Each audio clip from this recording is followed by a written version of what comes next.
This morning we were talking about the transgender movement around us today, and this afternoon, there's a lot of topics we could talk about.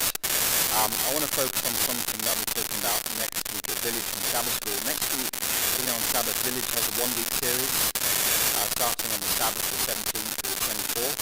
They're talking about people who gain victory over homosexuality and transgenderism and lesbianism and so forth.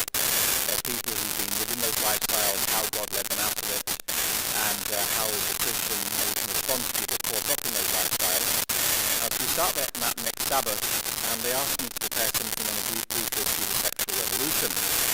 And so I'm going to talk about that first here this afternoon. I've got a 5 o'clock Daniel Redden seminar at 5 o'clock today, so I need to be out here by 4 o'clock. So if I'm moving fast, please raise your hands and I'll slow down. My accent is a matter of sanctification. The longer you are in your walk with the Lord, the more you'll speak like me. So we'll end up all speaking King James English, all right? We're going to talk about the brief history of the sexual revolution. Now, we're going to go over some history first. Then we're going to come to a comparison of the biblical worldview with that of the current LGBT movement. And you see they're actually very, very different. We're not just talking about a clash of rights in America now. We're talking about fundamentally different and incompatible worldviews about how society should function. And so it's been played out in the courts and in Congress. And so you'll see where we've got to and why we've got to it, and the arguments, some of the arguments have been used, and where we stand as Christians. So let's go ahead and invite the Holy Spirit to bless our conversation today. Dear Heavenly Father, we thank you that you give us understanding, that the men of Israel have understanding of the times in which they lived. We pray, Father, that we likewise may have that same understanding. And with that understanding, we may respond in grace and love with truth to the chaos we see engulfing our nation. I pray, Father, that your angels will watch over this church here this afternoon, and that your Holy Spirit will bless and guide all that is said and shared. In the name of Jesus we pray. Amen. I had a relative of mine who was homosexual. He died in San Francisco in the late 80s. And his death, I think, was pneumonia. But I don't think he was pneumonia. It was just at the beginning of the AIDS pandemic. I remember him as a young boy. And I've seen, in his life and the family, the extended family's life, the chaos that this lifestyle can bring about. This isn't just an academic topic.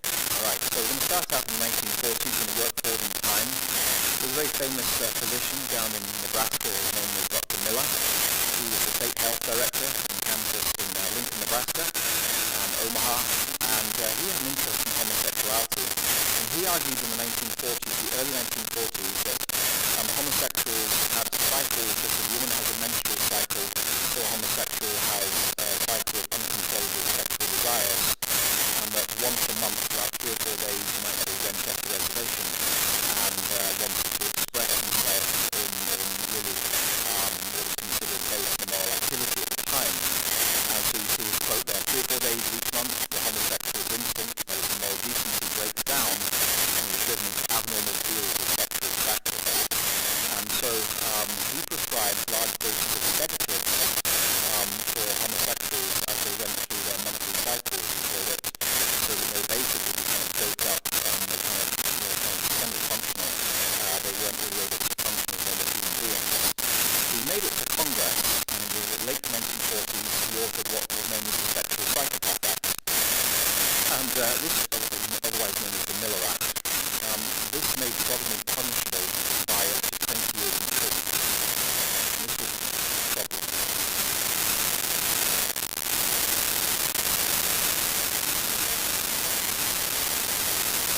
Alright, okay. So you want to put it on the full slideshow, yes? Yeah, that's okay, yeah. Yeah, from the same slide. Alright, there we are. So, the Miller Act, as it was called, made sodomy punishable by up to 20 years in prison, and anyone accused of sodomy had to be examined by a psychiatric team. And repeated performance of homosexual acts within America, according to the Miller Act, led to diagnosis as a sexual psychopath, and the individual be committed to a psychiatric unit in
1950s, and the American Psychiatric Association, they produced their first diagnostic and statistic manual of mental disorders, the DSM-1, and they classified homosexuality as a pathological disorder, which is viewed as you're basically mentally sick. It's not a sin as such, but it's a pathology, or there's something wrong with you.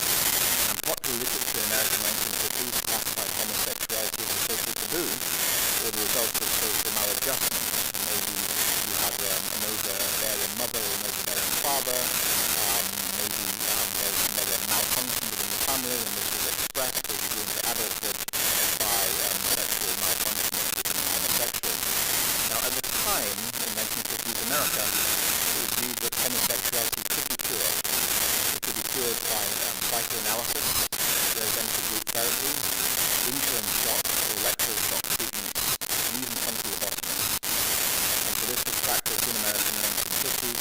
Wealthy parents who suspected their son or daughter was homosexual would often pay a large sum of money to have their children go through an extensive range of treatments to cure them of their homosexuality. And as far as we know, most of those children were not cured, whatever the treatment happened to be. So President Truman in 1945 signed an executive order called the Federal Employee Loyalty Program. And the background to this was the Cold War with the Soviet Union. And if you remember in the 1950s, there was the Reds under the Bed, the McCarthy campaign.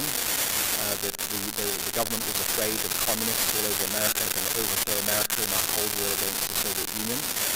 And in that kind of environment of national paranoia about communism taking over America in the 50s, homosexuals were viewed as prime candidates for being homosexual agents. Why? Because the USSR could blackmail people and say, if you don't work for us, then we will out you as a homosexual in a society very hostile to homosexuality. And so President Truman needed to show himself tough on communists and to be a true Cold War warrior. And so with his blessing, and George Marshall, heard of George Marshall, the Marshall Plan in Europe, they rebuilt Europe after World War II. Well, George Marshall, when he was the US Secretary of State, he authorized one of his assistants, called John Purifoy, to begin rooting out homosexuals within the State Department. And popular imagination had it that the US State Department was a hotbed of homosexual activity and therefore subject or liable to blackmail by the Soviets. So President Dwight Eisenhower, next president, comes along. Within 3 months of coming to office, he signed off another executive order, 10450, naming as security risks those who are communist or also morally subversive, the drunks, the dishonest drug users, and sexual perverts. And so under Dwight Eisenhower's administration, there was a push to identify and remove homosexuals from all public posts in the federal government across the United States. They were viewed as being a security risk and being morally corrosive upon the moral well-being of their colleagues. And in the 1950s in America, tens of thousands of homosexuals were forced out of public sector employment, mostly in the federal level, some of them at the state level, for being homosexual, and many thousands had their careers destroyed because they're merely suspected of homosexuality. And private corporations in America, just as we have woke corporations today, we have woke, like the MLB won't hold the All-Star game in Atlanta, Georgia. And Coca-Cola is a woke corporation, and Apple is a woke corporation. They're pro-LGBTQ. Well, back in the 1950s, those big American corporations were very hostile to the LGBT community, and they were winnowing out by the thousands any employee they thought of as being gay or lesbian. FDR, when he was the Assistant Secretary to the Navy, if it comes to the US Navy here, he assigned investigators to basically entrap sailors in bars on the eastern seaboard, places like Norfolk, Virginia. And he was engaged in kind of entrapment activities. And in the 1920 Articles of War, which was before FDR, of course, they actually criminalized homosexual behavior within the US military. But in World War II, there were manpower shortages. Too many men were dying. They needed recruits to fill up to replace those who died in battle. And so when people were inducted into the army in World War II, at first there was a rigorous assessment process. And as the World War II progressed, so they basically started turning a blind eye to the reality of homosexuals entering the armed forces here in America. And only what was described as the resolutely homosexual, that is those who are kind of very out and about and proud, you might say, only they were the ones who were excluded from service within the US military in World War II. but they also faced intrusive psychiatric examination by 1944 within the US military. But after World War II, the US military shrank by about 90%.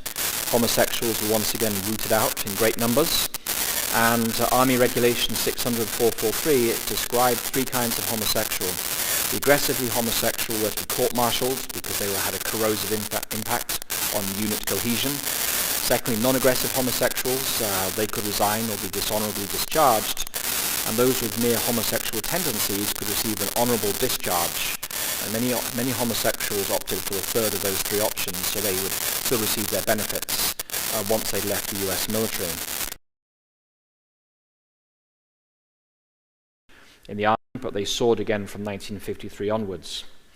Now, concerning women in the 1950s, America promoted motherhood and apple pie for women. That's kind of what it was. You stayed at home and you had children behind a white picket fence and you made apple pie every Sunday. That was kind of the ideal of motherhood in America in the 1950s. And so as a result of this, lesbians were attracted by default to the US military. They would, because they would never need a husband to support them. They earned regular pay with benefits. They had learned excellent life skills during their service in the military, and afterwards they got the GI Bill educational benefits. So many lesbians entered the military after the 1950s because it was kind of like a surrogate husband to them. They could receive regular pay and benefits and not need a husband to support them. Many lesbians served in the Women's Army Corps, WAC, the women accepted for volunteer emergency services, the Women's Air Force, and the Marine Corps Women's Reserve. And among lesbians in the 50s, the motto was, be neat and discreet, because if you came out as a lesbian in the military, then you were going to be dishonorably discharged. So in the early gay rights movement started kicking off in the late 1950s. And there were a few other movements going on in the world at the time. In Germany, there was the Scientific Humanitarian Committee. That was started in 1897 by Magnus Hirschfeld, but that was closed down by the police in Germany in the late 1890s. In 1924, Henry Gerber started the Society for Human Rights, but that was closed down by the police within a couple of weeks of opening. And the Veterans Benevolent Association began in 1945 that aimed to fight dishonorable discharges for those who were discharged for being gay and who lost their GI Bill benefits. But those movements never really lasted as organizations. But the first real forward motion, you might say, of the gay rights movement started with a guy called Harry Hay in 1950.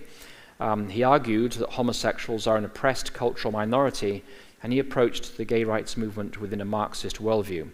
And he established an organization called Mattachine over there in California, and they fought against entrapment by the police in gay bars, and for the first time they linked homosexuality to civil rights. And just to explain a bit about the cultural worldview, what are we talking about by a Marxist or a cultural Marxist worldview? So when Karl Marx was writing, Karl Marx argued that the world is divided into the proletariat at the bottom, they're the workers in the factories, and the capitalists, they own the factories, they're known as the bourgeoisie. And Karl Marx argued that this was unnatural and that the capitalists are oppressing the bourgeoisie, and therefore he said that the proletariat must rise up in rebellion against the bourgeoisie capitalist owners and replace them with what he called the dictatorship of the proletariat. Now that worked in Russia when it happened. It didn't work in Russia, but it happened in Russia. There's a distinction. But Karl Marx, his theories didn't take off in the West. And so in the 1930s, there was a bunch of philosophers, mostly from Nazi Germany. They were Jews. They left Nazi Germany. They came to America. They became known as the Frankfurt School of Philosophy. And they became very influential in America. And that's the start of what's happened in our modern education system in America. They reinterpreted Karl Marx not from an economic perspective, like you have the economic capitalist owners who have power over the workers in the factories.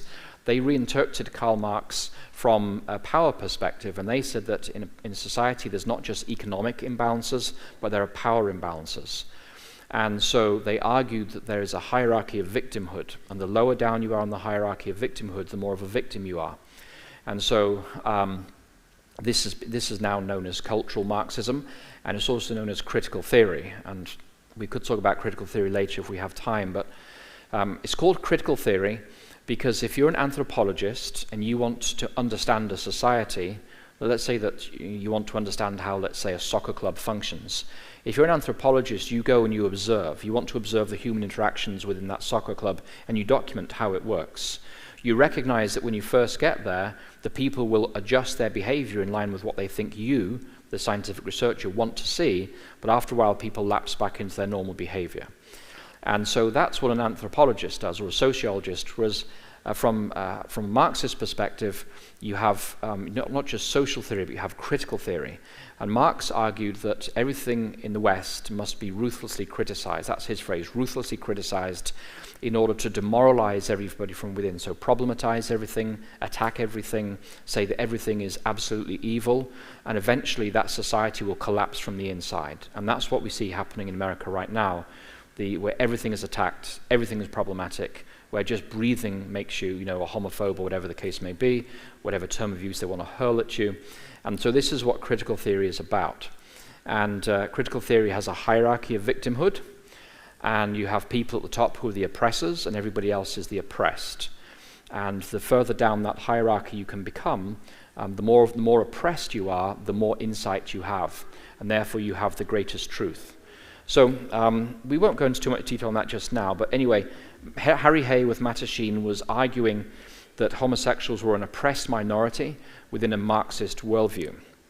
In 1953, they held a constitutional convention over there, I think it was in San Francisco, and they themselves, some of the members, were driven by fears over Marxist and secretive leadership. Remember, this is the time of the McCarthy witch hunts, trying to find communists everywhere in America. And for the first time in US history, in April 1953, there was a public hall, I think it was San Francisco, of homosexuals gathered openly for political purposes. And they wanted to figure out how can we better our position in American society. And so speakers, they spoke of their pride in their homosexuality, and they anticipated marching down Hollywood Boulevard proclaiming such pride. This is kind of the origin of the Pride marches, at least the concept was being expressed back in 1953. And one female spoke of the need for homosexuals to come out into the open, and this is the first time that phrase was used in a public environment like that. Parallel to that, there was a lesbian group called the Daughters of Bilitis. They were formed in 1955 in order to help lesbians adjust to and prosper within society. The Daughters of Bilitis were not so much looking to alter American society, but to find an acceptable niche for lesbians to be able to live and thrive. They had a magazine called the Ladder magazine, and they sought to raise the political profile of both lesbians and gays, and to roll back vag-lewd and anti-homosexuality laws. Vag-lewd laws were basically, if you were found loitering in a public restroom, you could be charged with vagrancy and public lewdness, and then you could be imprisoned after that. So they were known as the vag-lewd laws, and it enabled the police to go into public restrooms, and there'd be homosexuals hanging out there to encounter other men. They'd just sweep them all up and arrest them, and they'd be locked away. So the Ladder, that was the Daughters of Bilitis magazine, started to focus on the political rights of lesbians, and they used to showcase prominent lesbian women, both Caucasian and African American. In 1964, there was a major step forward in the gay rights movement. There was a dialogue between homosexuals and liberal Protestant pastors in the Bay Area. And out of this dialogue, the Council on Religion and the Homosexuals established, and that was to provide an ongoing space for dialogue and discussion between the liberal churches and the gay community. And just as pastors had stood by the African American community in their struggle during the civil rights movement, such as down in Selma and working with Dr. Martin Luther King and so forth, so pastors were challenged in the Bay Area to stand by homosexuals in their struggle for justice. And the motto that came out of this was that love is the ultimate and the only norm of conduct. Well, the word love is used in a way that maybe as Christians we wouldn't necessarily agree with here. You might say carnal desire is the ultimate and only norm of conduct, would be a more accurate way of describing this. But they at the time said that love is the only norm, the ultimate and only norm for conduct. And so there was a Mardi Gras ball held in 1965 in San Francisco. It was kind of a setup, and this time it wasn't the gays who were being set up, it was the police. and they invited a lot of media there, and they invited some very out-and-about homosexuals to come. The police charged in with batons, and this was all caught on camera and video, and it went across national news, and it created a national scandal, the police assault on the participants in the Mardi Gras ball. And so for the first time, you started seeing the public perception shifting of the civil rights of homosexuals. We then come to the 1960s. In the 1960s, police used to raid in the 1940s and 50s gay bars and just haul people away. But in the 1960s, they were met with violence. And you start gay bars, they're starting to throw furniture and food back at the police, and it's kind of daring them, like, if you come into this gay bar, there'll be a fight. So in LA in 1966, a young man called Steve Ginsburg started Pride. You've heard of Gay Pride, yes? Pride March, Pride Week, Pride Month, and so forth.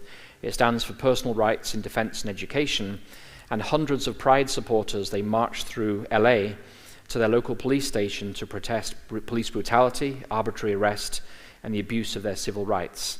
And so that the Pride parades are not so much like we're flaunting our homosexuality per se, it's saying that we're a large enough community to the police, leave us alone. That's kind of the origin of the Pride parades. It's not like we're proud in our homosexuality. It's really, look, there's so many of us, just leave us alone. And so the other Pride marches of the late 1960s, they demonstrated before police stations on a case-by-case basis. Now this guy here, Frank Kameny, is perhaps the leading figure in the gay rights movement in American history. He was a brilliant astronomer. I believe he was in the Navy. He was kicked out of the Navy for his homosexuality. And he led a militant gay rights movement in the DC area in the 1960s, all the way through to President Obama. And he was, from the gay rights perspective, he was like their general. He was like a strategic genius who was driving forward the gay rights movement, and he knew exactly what he wanted to accomplish. He participated with Martin Luther King, the March on Washington in '63, together with 5 other white members of the Mattachine organization. He lobbied Congress, and he spoke for the full civil and legal equality of homosexuals with heterosexuals within American society. Now, he argued that homosexuals should not simply wait for heterosexual America to grant them their civil rights, but he argued that homosexuals should learn from the civil rights movement and be robust in their demands for their own civil rights. And he used particularly the Black Panthers as a model, that he said if the African American community can fight for their rights, you might say, in various ways, we can fight for our rights as homosexuals. We're not going to wait for heterosexual America just to give us our rights. We're going to fight for them and force changes in the law that will allow us to have full civil and legal equality. He was a tireless campaigner for gay rights, and he was supported by a number of other figures. Barbara Gittings was a very famous lesbian who worked with him for many years. He encouraged homosexuals who were fired by the federal government to fight the federal government. And there were 2 major decisions in the 60s, Norton versus Macy and Scott versus Macy decisions. Up until then, the US Civil Service had this circular that basically said if somebody's homosexual, fire them, no questions asked. But after those 2 decisions, the Civil Service issued new guidelines saying that because somebody is homosexual, that is not a reason not to hire them, and that is not a reason to fire them. And those 2 decisions, Norton versus Macy and Scott versus Macy, he was fighting in the courts, Kameny, with these people who've been fired, and he won those cases, and that's changed the federal employment position for people who are homosexual or lesbian. And it's very interesting that he was using the same arguments that A.T. Jones was using before Congress in the 1880s to argue against Sunday laws. Kameny was essentially arguing that the government has no role in legislating for morality. And legislating on homosexuality is actually legislating about morality. He argued that the role of government is to legislate for civil matters. That's because it's a civil government, it's not a moral government, and civil government has no say in moral matters. That's very similar to what we were arguing as Adventists in the 1880s. We're going to come on later, there are some differences, significant differences, but ostensibly the arguments were very similar. And as Adventists, we can look at what Kameny was arguing and say, well, I kind of understand where you're coming from on this. Okay, I'm not agreeing with you. Okay, I understand. There's a difference. Please don't quote me on that. I understand where he's coming from on this. I don't necessarily agree with the whole worldview that he's proposing. We then come to the Stonewall riots. You've probably heard of the Stonewall riots. Happened in New York. There was a police raid in June '69 on the Stonewall Inn. It was a gay bar. down there in New York, and there was the attempted arrest of some customers. It led to mostly peaceful protests, but it came on the heels of a series of race riots in America. There was the New York 1964, the Watts riots of 65, the Cleveland riots in 66, and Detroit in 67. And Leo Lawrence, he was one of the leaders of the gay rights movement. He believed that they needed to model themselves after the militant wing of the civil rights movement. He was looking at the violence of the Watts riots and so forth as a model for how homosexuals should respond to what was happening to them in society. He said, the black man found self-respect and dignity when he said, black is beautiful and I am proud.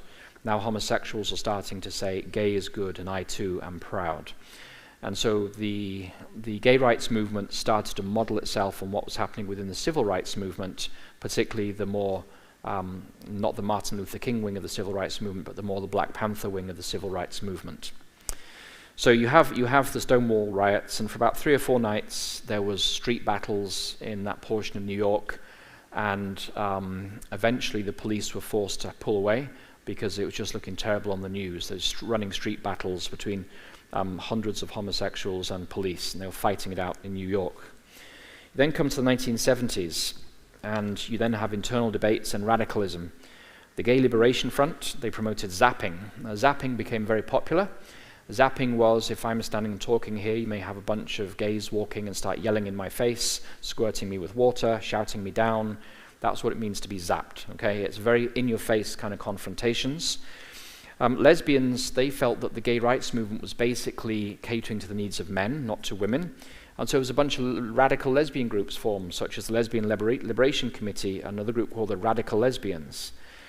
And their language was interesting because they were in the 1960s and 70s, and they called for hetero women to emulate lesbians by ceasing to be male-identified and to become women-identified in their heads. And so now we talk about what you identify as. This started with the radical lesbians in the 70s. They were second-wave feminists. And again, we talked this morning about your fulfillment as a woman. You have to deny childbirth and have abortion on demand so you can compete with men in the workplace. That went along with what the radical lesbians were arguing. Feminists also disagreed with the transvestites of the time because transvestites tended to be men who dressed up as caricatures of women. The transvestites would put heavy makeup on and dress in short skirts and high heels. And the lesbians were saying, this is precisely what we don't want men to think of us as women. And why are you dressing in a way that actually appeals to fallen male desires rather than brings dignity to women? So the transvestites and the lesbians really didn't have much love for each other at all. We come to the African-American community, and they also had their version of the gay rights movement. Rita Mae Brown and Charlotte Brown led the Furies. In 1970, they were a lesbian group. There was a public lesbian commune in DC committed to radical feminism. It was a political choice to escape male domination. So lesbianism was not so much because I'm attracted to women. As on a biological level, it was becoming a political identity that we hate men and we hate male domination. We won't live in a female-dominated society. So lesbianism was a choice by women to rid the world of patriarchy, sexism, racism, imperialism, all to be replaced by socialism. And the Furies, they inspired a group of lesbian feminist collectives across the United States. And they saw homosexual socialist men as much a problem as capitalist heterosexual men. The solution was to be a feminist lesbian and to build an all-women's world without men. And so men were basically to be used for breeding purposes and nothing else. We saw the African-American lesbian feminist, the Combahee River Collective, was formed in '74. Those are some of the names of the leaders there. They wrote their collective statement calling for the destruction of capitalism, imperialism, and patriarchy. One of the leaders was a lady called Shirlene McRae. She moved to New York and she met a fierce supporter of the communist Sandinistas of Nicaragua, a man called Bill de Blasio. She's now his husband. They've been married since 1994. Bill de Blasio's wife is an African-American, former member of a lesbian collective. So we have violence on the streets, and we also have political activism within the gay rights movement. First proposed by Ed Koch in 1974, we have the first version of the Equality Act, and the Equality Act is where we're at right now in American society. That's right now before Congress. This is the first version of it. This sought to avoid discrimination on the grounds, and it used the phrase affectional preference rather than homosexual, because homosexual was too loaded a word back in the 1970s. The 1974 Equality Act never made it out of committee, so it never came to the floor of the House.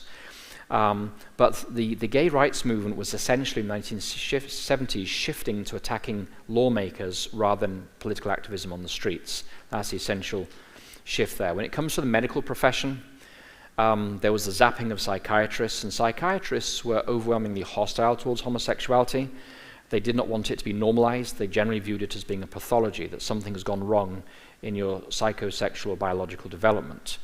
And in 1971, the American Psychiatric Association convention was zapped by thousands of gay rights activists just descending on it and shouting and screaming and making a big fuss. Imagine if we're sitting here on a Sabbath morning and 1,000 people start marching in here and start yelling in our faces about whatever the issue may be. It totally disrupted the American Psychiatric Association's national convention. And so Kemeny, he accused psychiatrists of declaring homosexuality to be a pathology, not because of any evidence, but because they were personally uncomfortable with homosexuality.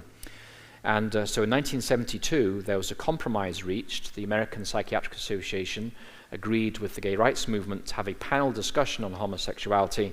Kemeny was there, Barbara Gittings was there, and a psychiatrist was there with one of those like anonymous masks on his face, so nobody could see who it was. And he spoke on the psychiatric case for why homosexuality is normal. And so in 1973, the APA, American Psychiatric Association Reference Committee, then the full committee voted to replace homosexuality with sexual orientation disturbance in the DSM. And psychiatrists sought to keep in harmony with the changing notions of homosexuality in wider American society. So homosexuality was not normal, it was just not abnormal. That's kind of a fine line of distinction, but that was the distinction the American Psychiatric Society was making. And so in 1974, DSM-2, that's the Diagnostic and Statistical Manual for the psychiatric profession in America, they eliminated all references to homosexuality together. So then we come to the 80s with the culture wars. And we're all familiar with the phrase the culture wars. They really kicked off in the 80s. This was due to rapid changes happening in America. There was the pill. The pill made it possible for married women to have extramarital affairs without fear of pregnancy or being caught. No-fault divorces were booming. Legalized abortion after Roe versus Wade made adultery by married women possible with biological impunity. And there was a variety of TV shows in the 1980s that showed empowered women. Shows like Charlie's Angels and The Bionic Woman were pushing female empowerment. And ever since the 1980s, men are shown on American television as being kind of like bumbling idiots, and the women are always the smart ones. Have you ever noticed that? If there's a husband and wife in a movie or on a show, the husband is always kind of a bit slow, and the wife is always the sharp one. Without fail, that's coming from the 1980s. Now this led to a conservative backlash in America from the 80s onwards, the era of Reagan, and that was when we entered what we now call the culture wars. But then you have the HIV pandemic. In 81, we got the first cases of young men dying, some reported cases of men with severe immunosuppression. Those first 5 men who reported in the CDC's weekly report were all active homosexuals. And the New York Times reported on this new gay cancer, and it emphasized the promiscuity of the victims. It, quote, as many as 10 encounters each night up to 4 nights a week. They were emphasizing the promiscuity within the gay lifestyle in the big cities. So, 1987, there was a second march on Washington. This time it was not the civil rights movement with Martin Luther King. This time it was the gay rights movement. By this time, 40,000 AIDS victims had died. There were physical attacks on gays in the streets, and fear ruled the streets. And you may remember, but there was a quilt unfurled at the Washington Mall. Maybe some of you remember that. I don't go back that far in my own history. But there was a quilt unfold on the Washington Mall with 2 by 6 foot panels, so it had the names of all the people who died of AIDS. And it was a very visual reminder to America that many, many families have been affected by the HIV/AIDS pandemic. And so Big Pharma joined the battle after much pressure. In 1996, protease inhibitors were made widely available, and deaths from AIDS in large US cities dropped by 50% by 1996. And so the war against AIDS really catapulted the gay rights movement to national prominence and sympathy in many cases. We then come to Don't Ask and Don't Tell. In '93, Bill Clinton signed Don't Ask, Don't Tell into effect, and under the terms of that policy, over 14,000 were discharged from the American military. In 22nd December 2010, President Obama signed the law repealing Don't Ask, Don't Tell.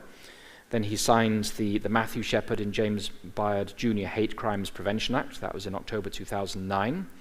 And then he amended Clinton's executive order prohibiting discrimination based on gender identity, and he amended President Johnson's executive order so LGBTQ persons could not be discriminated against by federal contractors. Obama is the real tipping point in all of this. In 2015, Obergefell versus Hughes was a Supreme Court decision that legalized same-sex marriage, and that happened under President Obama.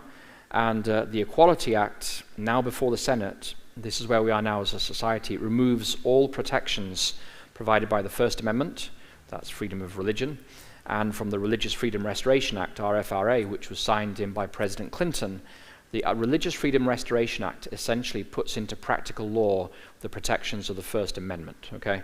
So the Religious Freedom Restoration Act and the First Amendment go side by side. And what we have now in Congress is the Equality Act. It's known as H.R. 5, House Resolution 5. It was passed by the House just a few weeks ago. If you've never read the Equality Act, I'd encourage you to Google it. It's nothing to do with equality. That's the point about this. It's nothing to do with equality. The Equality Act essentially says that under the Civil Rights Act, there are certain categories that you cannot be discriminated against, such as sex and age and national origin, for instance. The Equality Act adds sexual orientation and gender identity. This is known as SOGI. It adds sexual orientation and gender identity as protected classes, so you cannot be discriminated against on those grounds, whether it's housing or employment or any other factor in public life. Now, this is a very broad act because, for instance, minor attraction, otherwise known as pedophilia, would now be a protected class, for instance. So if you just read the Equality Act as it is now, if it gets passed, it means that a self-confessed pedophile, you could not say no to them as a kindergarten teacher because that's a sexual orientation, and you could no longer say no to them as watching over your children, even if they were a self-confessed pedophile. So it's not just lesbians and gays. The wording of the act is extremely broad. What it also does is, in Section 1107, it eliminates the protections provided by the First Amendment and the Religious Freedom Restoration Act from claims against discrimination. What this means is that Michigan Conference of Seventh-day Adventists, if a same-sex couple comes to the conference and one of them says, I want to be employed as a pastor, and the conference says no, then that's now a civil rights violation and the conference will be sued out of existence. That's what it means. It means that no matter what your faith is on Sabbath within the four walls of church, you cannot apply that faith in your privately held business or in your church or anywhere else. You will be sued out of existence. It's now a civil rights violation, and it will be a matter for the federal courts to impose penalties upon you. So that the Equality Act was passed by the House just a few weeks ago. It's now at the Senate, and the only thing that's stopping it from being passed is the Senate filibuster. If you've never worried about the Senate filibuster, start praying for the Senate filibuster right now. Because if the Senate filibuster goes, the Equality Act will be passed 50-50 with Vice President Kamala Harris casting the deciding vote. It will be signed into law, and essentially every faith-based organization, whether it be a synagogue, whether it be a mosque, whether it be Lutheran Social Services, whether it be Adventist conferences, we lose our freedom of conscience on the spot. So you can now believe what you want to in your head, but you can no longer say yes or no on the grounds of gender identity or sexual orientation in employment or housing or any other sphere. So that's where we are. And even as I speak, 10 days ago or so, maybe some of you are familiar with this, there's a group of current and former LGBTQ students. They've sued the US Department of Education in Oregon to force their colleges or seminaries to change their policies or stop receiving federal student assistance. So if you're a college like Andrews, and Andrews, most of the students receive federal student aid, this court case here will force Andrews to fully accept the LGBTQ lifestyle, or all the students will lose access to student loans. If Andrews says no to that, Andrews will close tomorrow, because Andrews cannot survive without the student loan income. That's what funds it overwhelmingly. Every Adventist college is now on the line with this court case here. The numbers of cases, they've got Baylor in Texas, Brigham Young in Utah, Indiana Wesleyan, Fuller Theological, Liberty over in, I think, Virginia, and La Sierra is named as one of the defendants, our own Adventist college in California. So this is the LGBTQ movement going for the jugular, saying we're going to impose our view on you, and if you don't accept it, we'll cut off your source of funding, we'll bankrupt you. And this case is happening right now as we speak. It was filed a couple of weeks ago. Nick Miller, some of you know Nick Miller, he's helping with the defense on this. He's drafting some of the legal papers in the defense case for this. But this is going to go to the Supreme Court very quickly, and then there's going to have to be a decision made. In the Obergefell versus Hughes case in America, the justices realized that if you make same-sex marriage legal, what then happens to pastors who refuse to perform same-sex marriage, or to churches who refuse to recognize it? If the law of the land says it's legal, what happens to those who say no? There's a conflict, there's a potential conflict. And in the Obergefell versus Hughes case, the US Supreme Court justices recognized that they were setting up a battle between who is supreme. Now, in Utah, a few years ago, Utah passed a law that basically said that the LGBT community has no discrimination for housing and employment, but faith-based entities can live out their faith. They struck a compromise in Utah. It's a workable compromise, but that has not been adopted at a national level. In American politics now, it's winner takes all. Nobody's interested in compromise. So Utah has a compromise bill in place because the Latter-day Saints are so powerful in Utah, but for the rest of America, there is no real appetite for any kind of compromise right now. So I want to just discuss the difference in worldviews between the biblical worldview and that of the sexual revolution, because things are right now on a knife edge, okay? If the Equality Act gets passed, it's only a matter of time, and it won't be long before our Michigan conference will be sued. And 15, 20 years ago in America, the conference used to be separate from the association. The conference is the ecclesiastical entity that does the hiring. The association owns all the property for the Michigan Conference. So this church will be owned by the Michigan Association of Seventh-day Adventists. And the officers of the association were chosen by you, the members, in the constituency session every 4 years. Okay? But 15 or so years ago, across America, all the conferences merged with their associations. Now, why did they do that? It's because when the church is being sued, and there's a statutory limit on damages, it's better to only have one legal entity that can be sued than two legal entities that can be sued, because you halve the amount of damages you have to pay out. So about 15 years ago, we merged across America our associations and our conferences. What that now means is that the body making employment decisions, such as the Michigan Conference Executive, also controls all the properties in Michigan Conference. You've tied together property with employment decisions, which means that if somebody sues you for an employment decision they don't like, all your property's on the line. So it may be sooner than we think that we'll move into house churches if the Equality Act goes through. This is a matter of direct concern for every conference administrator. We in AFM are acutely aware of this problem. We're thinking about how we can get around it. Every administrator of a faith-based entity has their eyes, they should have their eyes on this very problem, because it's a freight train coming right at us, and that Equality Act could be passed any day if the filibuster gets removed. So there's a difference between the biblical worldview and the sexual revolution worldview. I just want to compare those things as we come to the conclusion of this section here. Firstly, in the biblical worldview, there is civil law and there is divine law, and the same in the sexual revolution. In the civil law, we believe from a biblical perspective that civil statutes define crime, and they deal with crime, but they do not deal with sin or morality. Such as the civil statutes say that, you pay your taxes, you don't pay your taxes, you go to prison. They say if you speed, you pay a fine. It's not a moral issue whether you go at 75 in a 70-mile-an-hour limit. It's a civil issue. And so we recognize there is such thing as civil law, and the sexual revolution, people like Khamenei, who died, well, I think just a few years ago, Obama was still president, they would argue the same thing, that civil statutes, they define crime, but they do not deal with sin or morality. And we would say amen. Based on A.T. Jones's writings, we'd agree to that. But we also recognize as Christians there is such thing as divine law. Divine law, these are divine statutes, these define and deal with sin, such as the Ten Commandments. And to break moral rules is not a crime, but it's immoral. In the sexual revolution, there is neither God, nor revealed morality, nor divine law, nor a final judgment. It's just you. And you're not accountable to any higher being. Therefore, you become your own law. You're a law unto yourself. You are basically become your own God. You define what is right for you. In the biblical worldview, when it comes to the separation of church and state, we assume as Adventists that there should be a separation of church and state based on the teachings of Jesus, that you render unto Caesar the things that are Caesar's, and you render unto God the things that are God's. Jesus recognizes that you have a responsibility to civil government. He affirms you have a responsibility to divine government, and he also recognizes by implication that if there is a clash between civil and moral, that you must obey the moral rather than the civil, that the civil government must recognize the claims of God on the conscience of an individual citizen.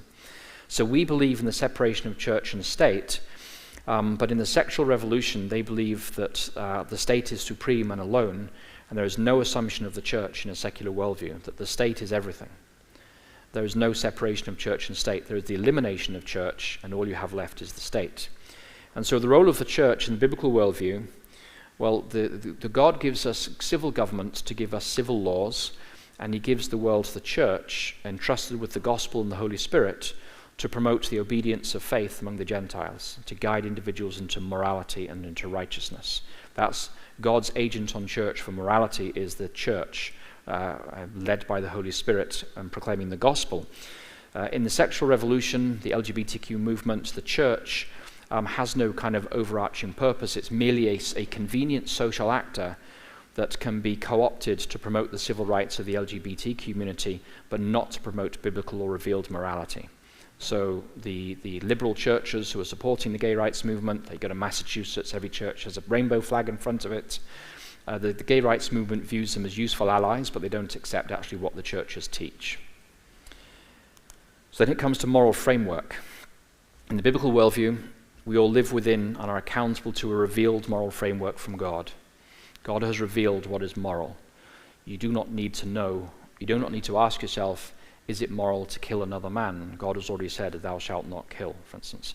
You do not need to ask yourself, is it moral to commit adultery? Because the word of God already has revealed to us, thou shalt not commit adultery. We do not need to ask ourselves whether it is moral to help someone in need, because we are commanded to love your neighbor as yourself. And so the word of God is a revealed morality that we live within, but we don't determine that morality. It's revealed to us by the word of God.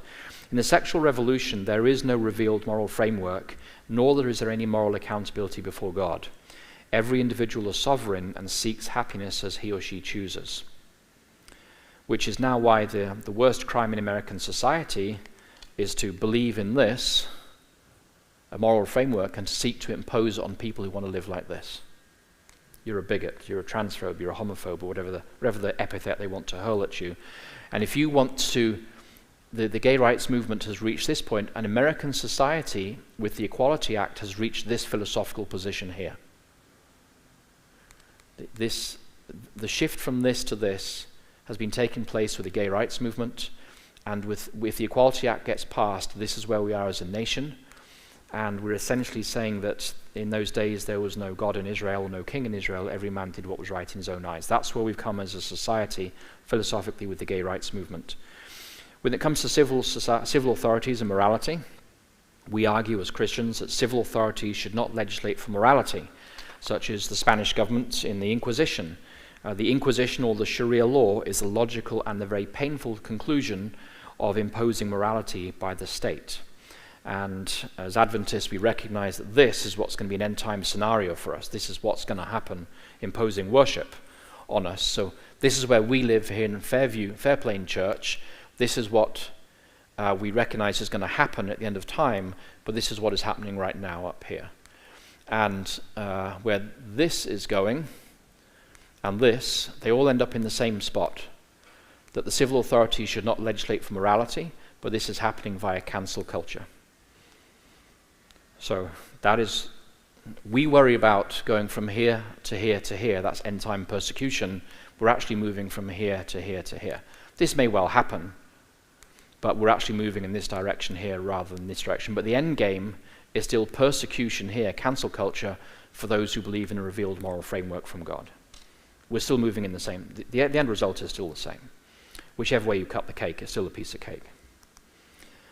So, what do we say in conclusion? The arguments used by the gay rights activists such as Kameny, they are ostensibly similar to those used by the Adventists in the 1880s to argue against Sunday laws.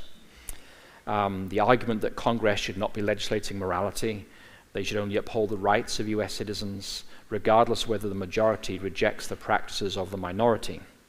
But as the West has progressively abandoned Scripture and become more secular, so logically and automatically, the sexual revolution has advanced culturally, socially, politically, and legally. And in our brave new secular world, to be seen as a good person, because everybody wants to be a good person normally in a society, means to be a vocal ally for LGBTQ rights. You become an ally of the LGBTQ movement. It's a political term that says, I'm not gay myself, but I'm their ally, which means I'm not an oppressor, I'm now counted among the oppressed, and therefore I'm a victim. If sexual orientation cannot be legally challenged or discriminated against, which is what the Equality Act is arguing for, and it may well be passed into law in the next few months, and if the basic premise of the LGBTQ movement is that government cannot and should not legislate for any particular version of morality, the inevitable consequences of this in our society is we will have to accept and normalize minor attracted persons, that's a fancy way of saying pedophiles, genetic sexual attraction, that's the technical term for incest-based relationships, a father marrying his son, zoophilia, otherwise known as bestiality, necrophilia, which is attraction to the dead, multiple partner and same family marriages, etc. We're looking at the moral breakdown, complete moral collapse of American society. These things do happen, actually. This is a real problem at when people die, they go into not nursing homes. When people die, where do you send them? Morgue, yeah. So this is a constant problem, and men breaking into morgues to play around with the corpses. It's mostly white middle-aged men. There's a real, you can actually profile it. But this is happening in American society. But if we accept these two basic premises of the LGBTQ movement, then we must accept everything. Because if you say that there is no moral framework, and your sexual orientation must be honored, no matter what it is, this is where we're going. And it will happen very fast. Without the biblical worldview, there is no longer sin per se in America. The only sin in American popular culture is for Christians to impose their bigoted biblical worldview and moral framework on others. That's becoming the only sin in popular society in America. But no society in human history has ever survived without a moral framework. No society can survive without a moral framework. A moral framework guides how you deal with one another. But if nobody knows how you deal with one another, and your society tells you that there should be no limit on your desire for gratification, people will pursue no limits in their desire for gratification. Society will eventually degrade to the point of collapse at immense human cost. And so when we say the LGBTQ movement, how does it hurt society? It leads directly to social collapse. This is where this is going. With the Equality Act, in a 1994 interview, Jeffrey Dahmer explained his thinking. And Jeffrey Dahmer was ahead of his time, but he understood the logic of what we're talking about here today. He said, this was just before he died, he said, I always believe the lie that the theory of evolution is truth, that we all came from the slime, and that when we die, that is it. Now, if a person does not believe there is a God that we are accountable to, then what's the point of trying to modify your behavior to keep it within acceptable ranges? That was Jeffrey Dahmer. He killed 817 boys? Something like that. Was it 27? So I forget the exact number. But anyway, the guy wasn't a nut job. He knew exactly what he was doing, and he understood the philosophical implications of the gay rights movement combined with social Darwinism. You end up with a society where there is no limits, and you can do whatever you want. The only thing that you're doing is transgressing a commonly accepted social norm, but those social norms have no moral value anymore, so you might as well keep pushing the boundaries. That is where this is going. And the way the Equality Act is written, it doesn't say you cannot discriminate against homosexuals or lesbians, it just says sexual orientation. That no matter what your sexual orientation, you cannot be discriminated against. Any sexual orientation, like if you are attracted to trees, if you're attracted to MacBooks. There's a guy in Florida suing for the right to marry his MacBook. Why? Because he says that I have a more satisfying daily relationship with my MacBook than I could with any woman. Maybe he has a point. I don't know. But he's suing for the right to marry his MacBook. And if you take the logic of the gay same-sex marriage court to its logical conclusion, he's right. So this is where we're going as a society. So as Christians, as Jesus wept over Jerusalem in love and compassion for the people hurtling towards destruction, so we weep over our nation as well. There is no joy at the destruction of the sinners. God is not willing that any should perish, but that all should be saved. He says to Israel, why, O Israel, will you be destroyed? Turn, Israel, turn to me. God is not pleased with the death of anybody. And so we cannot have an attitude of, haha, we told you so. We cannot have an attitude of, well, you can burn in hell. No, Jesus wept over the city of Jerusalem hurtling towards destruction. And our world needs to see that we have a genuine compassion and love for those who, maybe blinded by the God of this world, are hurtling towards destruction as well. Because our nation is hurtling towards destruction. And it's only a short period of time before the tolerance becomes enforced. The new worldview will be enforced of no moral framework, and that will mean persecution for those who adhere to a biblical moral framework. That's as night follows day. In fact, it's already happening in many states. There are very famous cases in America right now of people who refuse to do certain things, then you get sued. And you could be sued out of existence. So that's where we're going as a nation. It's a sobering thought for a Sabbath afternoon, isn't it? I'm sorry to have to talk about these things, but this is where we are going as a nation. And so we need to ask ourselves some questions. What is the church? The church is not this building. If the conference is sued and loses all its buildings, the church still exists. The church are the people. The church are the people behind you and in front of you. And if you do not know who they are, and you don't know where they live, and you don't know what's going on in their life, and you're not praying for them, then you're not prepared for what's coming down the train pike our way. There's a concept in child development called parallel play, like when 2-year-olds play in a nursery, there's 100 toddlers on the floor, but they're not playing with each other, they're playing beside each other. They're not interacting with each other. And we often have, they call it parallel play, we often have parallel worship, where we come to church and we worship in the pews, but we don't know the man in front or behind from Adam, or the lady to the left or right from Eve. We don't know. We never visited. We never prayed with them. We don't know what's going on in their life. We don't know how we can support them. We just don't know them. And if that's how we are before the persecution hits us, we're probably not going to survive it as a church. So we need to start looking out for each other and praying for each other and visiting with one another and knowing, is there a single mum in the congregation that needs help with rent this month? Or there's somebody else who's behind on their heating bill in the winter? Or there's somebody who's grieving the loss of a relative from cancer, whatever the case may be. It's really a call to us to start living what it means to be the body of Christ and loving one another and knowing one another and sacrificing my good for the good of those around us. So no, we can't stop this stuff from happening, but we can choose how we respond to it. Okay, we're not victims in this. We are guided by the Holy Spirit. Jesus says those who endure to the end will be saved. That means there will be those who endure to the end. You can endure through this. And so persecution will come, social isolation will come, social hatred will come. The church will probably lose its buildings, will probably be turned into social pariahs. But that's okay, because if your name is written in the Lamb's Book of Life, what can men do to you?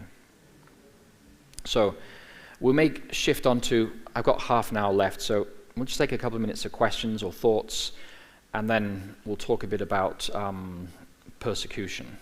Does anybody have any thoughts or comments on what we've talked about so far?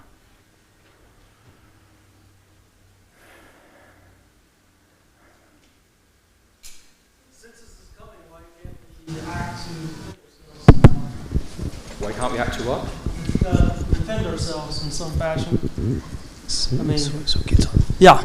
I mean, why can't we act? I mean, why can't the churches become independent of the conference in some fashion?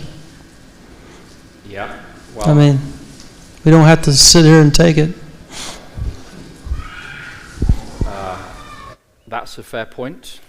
In fact, if you look at, say, the Baptists in England, the Baptists have reorganized their churches. We in America, all of our churches are owned by the conference. We're a sitting duck for being sued. We may have to move to every church incorporating as its own non-profit and owning its own property.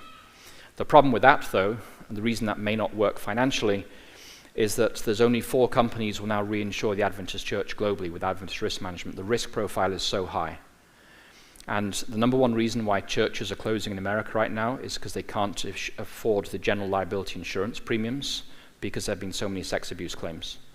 So that's the number one reason why small congregations are closing. They can't afford the insurance premiums. And the only reason smaller churches like Fairplain here can survive economically, stay open, is because we pool the risk with Adventists worldwide, and that lowers our insurance premiums to keep the doors open for general liability insurance. So,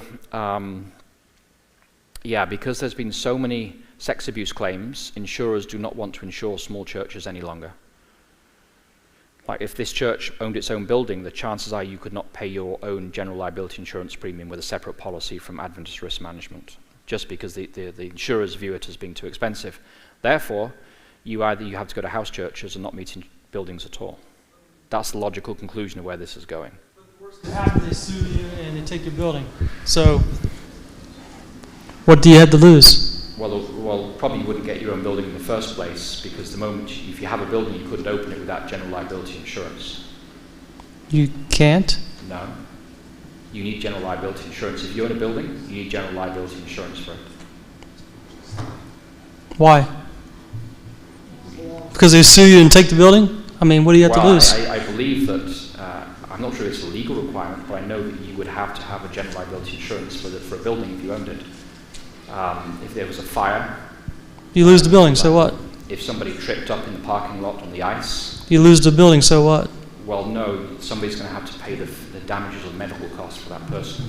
I'm just saying that you probably wouldn't be able to, this church probably wouldn't be able to own this building on its own. If you set up a non-profit, that non-profit is a legal entity, it has legal responsibilities, because it has to own in its own legal name. Corporation? They can do it as a corporation? Yeah, that's a non-profit, it's a legal corporation. So the corporation is liable, not the members. The directors would be liable. The directors would be liable. They would have to have personal liability insurance, yes. You have directors and officers liability insurance, D&O it's called, Yeah. general liability insurance. And the D&O wouldn't come without general liability, and you wouldn't get the insurance because the premiums are so high.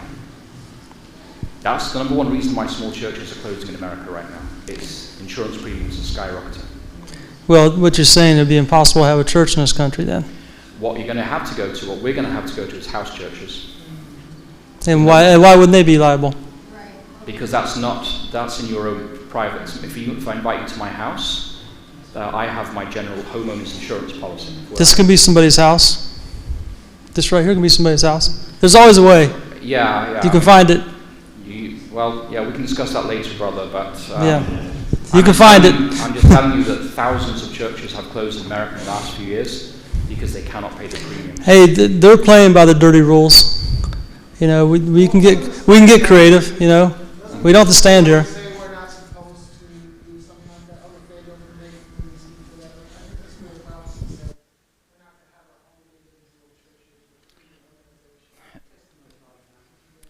Yeah. So, there are good reasons why we hold the church property in the name of a corporation rather than an individual. If for nothing else, the rich in the church will dominate the decision-making. They say, I gave the church, I call the shots. That has happened in history. And sorry? Yeah, and the other the problem with owning property in an individual's name, this is all over the world, the church has this problem. If I have an argument with the church, I'll take the church, and I own the church building, I'll take it with me. And all the money you put into it, the pews and the upkeep, comes with me. And it happens all over the world. The church buys a property in Turkey, and they weren't registered in the 1960s. They bought in the name of a church elder. He died. Who inherited the building? His son. His son is not an Adventist. That building was worth like $20 million. The GC has just got their ownership back now, like last year, after a 40-year legal battle to get that building back. So no, there's massive, massive problems once you start owning property in the name of an individual. Because that individual basically, unless everybody does what that individual wants, human nature being what it is, that individual will walk and take the church building with them and everything you've put into it. So there are many reasons why you wouldn't want to own a property in the name of an individual. But I think this is kind of a... But you put the title in a way where it reverts back to another individual or something. You can always tie things up somehow if you try to. Yeah. I've just been involved in administration for 20 years, brother. I've seen the games that are played, and I'm not blowing hot air here on these things. Yeah. But I think the bottom line is that we are looking at persecution coming our way sooner rather than later, and we need to ask ourselves, are we ready for it? And recognize that the church is the people. And much as we like to clean the floors and have nice windows, more important is showing love one for another. And it is, Jesus said, it is by the love that you have for one another that all men will know that you are my disciples, not by the fact that you sit in pews in a warm sanctuary. So it's calling us back to an apostolic version of Christianity. And that's not something the conference can do, it's not something the pastor can do, it's we have to take responsibility ourselves. I as an individual am choosing to live an apostolic version of Christianity and to love my brother or sister, not just those whom I know and trust, but those who are coming in. I once baptized a Catholic in Minnesota, and that church, some of them were very unhappy. They said, because you're bringing Jesuits into the church. I said, it was like a young teenager. I said, well, aren't we supposed to call people out of Babylon? I mean, isn't that what we're supposed to be doing? And so you find that if you do, you're damned, and if you don't, you're damned. So you've got to stand up for your own convictions and know what your convictions are and choose to live by them and know what your red lines are. So, it's not an uplifting topic. I'm not here to entertain. I'm just telling you this is what's happening. And you should be following this in the news. You should be looking for this stuff in the news. You should be following people like First Legal, law firm in California, and Alliance Defending Freedom. Follow them on social media. Read what's happening, because it's going to affect us sooner or later, and it's sooner than we think. And start following Supreme Court, start looking at what's on the Supreme Court docket. You can see it online. And just type like religious liberty cases